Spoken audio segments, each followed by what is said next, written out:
माननीय गडकरी जी जो केंद्रीय मंत्री हैं वो उसका उद्घाटन करके गए और 4-5 महीने में पहली बारिश ही जो पुल नहीं झेल सका, तो उसकी गुणवत्ता तो आप सबके सामने है। इस वक्त भ्रष्टाचार अपनी चरम सीमा पर है, उस पर कोई नियंत्रण नहीं है। गंभीर विषय है और इसको गंभीरता से माननीय मुख्यमंत्री जी को सरकार को लेना चाहिए। सबसे कल जो पुल में दरार आई है वो चूंकि स्ट्रक्चर से 60 मीटर दूर जो अप्रोच थी, अप्रोच के कारण से उसमें दरार आ गई है और चूंकि दरार आई है तो गुणवत्ता पे प्रश्न चिन्ह तो निश्चित रूप से लगा है। उसमें कहीं गुणवत्ता पे प्रश्न चिन्ह है तो उनके संबंधित के खिलाफ कार्रवाई भी कर रहेंगे।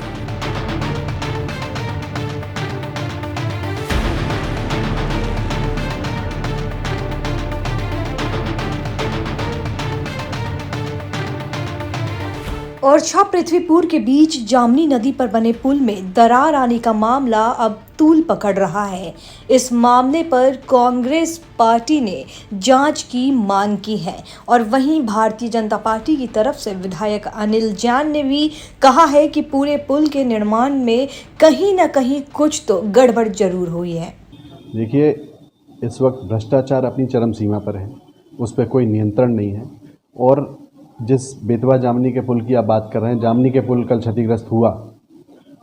मेरे पूज्य पिताजी जिनने अपार मेहनत के बाद जैसे तैसे वो पुल स्वीकृत कराया, माननीय गडकरी जी जो केंद्रीय मंत्री हैं वो उसका उद्घाटन करके गए और 4-5 महीने में पहली बारिश ही जो पुल नहीं झेल सका, तो उसकी गुणवत्ता तो आप सबके सामने है। और उसमें क्या हुआ क्या नहीं हुआ, कई लोग कहते हैं टेक्निकल मिस्टेक होगी, पर आप सोचिए कि उस पर कितने वाहन रोज़ निकलते हैं। ओरछा एक धार्मिक नगरी है, हज़ारों श्रद्धालुओं का रोज़ उस पर से निकलना है, हज़ारों वाहनों का रोज़ उस पर से निकलना होता है उन पुलों के ऊपर से। और कल को कोई हादसा हो जाता, किसी की मृत्यु हो जाती, भगवान ना करे किसी को कोई दुर्घटना हो जाती, तो इसका जवाबदार कौन होता।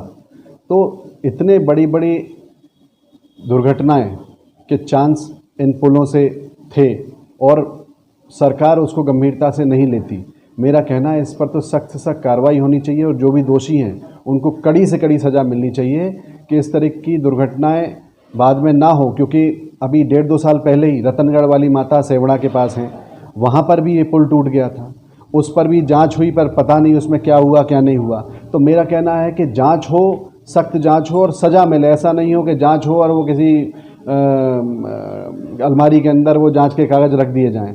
तो ये गंभीर विषय है और इसको गंभीरता से माननीय मुख्यमंत्री जी को सरकार को लेना चाहिए। सबसे कल जो पुल में दरार आई है वो चूंकि स्ट्रक्चर से 60 मीटर दूर जो अप्रोच थी, अप्रोच के कारण से उसमें दरार आ गई है और चूंकि दरार आई है तो गुणवत्ता पे प्रश्न चिन्ह तो निश्चित रूप से लगा है। उसमें कहीं ना कहीं तो हम लोगों ने उनके अधिकारियों को, जो NH के अधिकारी हैं, उनको निर्देश भी दिए कि इसे विस्तृत रूप से जांच भी करा लें और अगर इसमें कहीं गुणवत्ता पे प्रश्न चिन्ह है तो उनके संबंधित के खिलाफ कार्रवाई भी कर रहेंगे।